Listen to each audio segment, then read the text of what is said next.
Bien qu'il soit guinéen et depuis peu en France, le très jeune Mohamed est devenu un expert en règles en vigueur à la SNCF.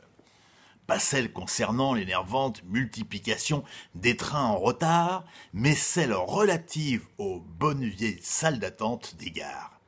Qui sait par exemple que depuis un décret du 3 mai 2016, elles sont interdites aux voyageurs sans billets. Mohamed ne l'ignore plus. Depuis ce jour de novembre où, alors qu'il faisait froid à Chartres, il errait dans les rues. Il est un de ces mineurs isolés, un migrant, que l'aide sociale à l'enfance refuse de prendre en charge parce qu'elle le soupçonne d'être majeur.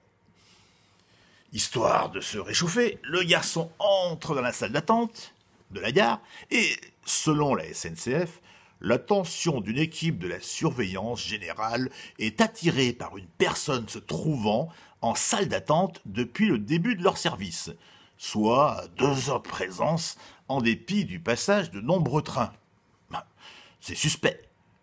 Aussi sec, les contrôleurs filent vérifier les identités et les billets de tous ceux qui se trouvent dans la salle chauffée, située en zone non libre, dixit la SNCF dans une jolie formule, et tac, voilà Mohamed verbalisé pour pénétration sans titre valable dans un espace soumis à la possession d'un titre. En prime, une agence de 100 €, rien chéro. Surtout pour un truc qui n'est expliqué nulle part, sauf une mention en tout petit en bas de l'imprimé affiché sur les vitres, espace réservé aux personnes munies d'un titre de transport valide, mais sans référence à une quelconque amende. Outré, une bénévole qui s'occupe de Mohamed a protesté par courrier.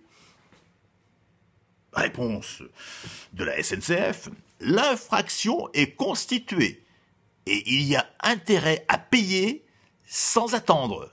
Sinon, l'amende grimpe à 180 ou à 375 €, selon le type de l'infraction.